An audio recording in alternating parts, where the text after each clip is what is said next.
The projection of Western power rests on the F-35 stealth fighter and the Aegis-class destroyer. These are arguably the most complex machines built for combat. Yet, in a 2026 conflict, this entire multi-trillion-dollar fleet could be neutralized in 90 days. To do it, China doesn't need to fire a single missile. They only need to close an export valve. We often treat modern warfare as a contest of software and advanced silicon. We assume the side with the best code wins. But hardware is governed by the physical reality of the periodic table. Without a specific set of rare earth elements, the stealth coatings fail, the radars go dark, and the engines stop turning.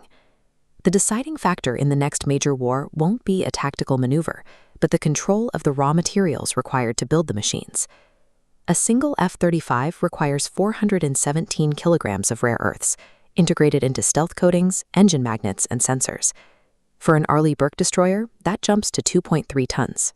And a Virginia-class nuclear sub requires a staggering 4.2 tons.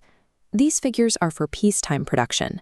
In 2026, wartime consumption would spike exponentially, likely exhausting existing Western stockpiles within 3 months. It is a common misconception that the West lacks these minerals. The United States and Australia have massive rare earth mines, but mining ore is only the first step.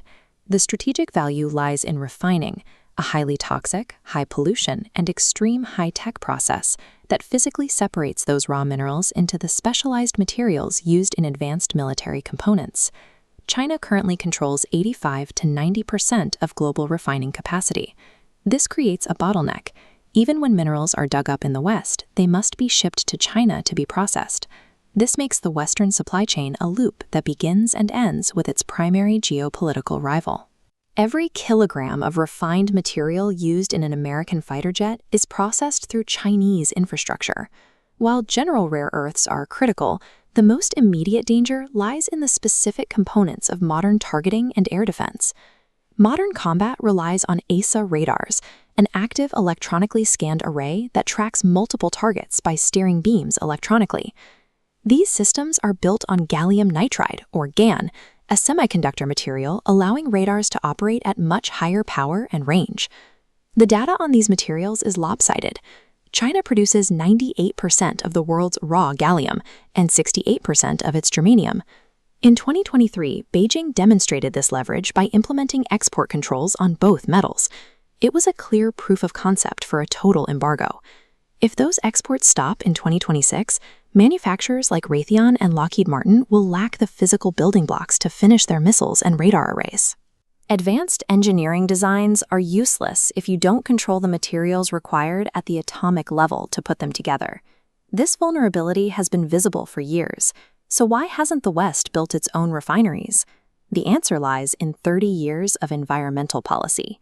To meet ESG targets, which stands for Environmental, Social, and Governance, Western nations transitioned to cleaner, service-oriented economies.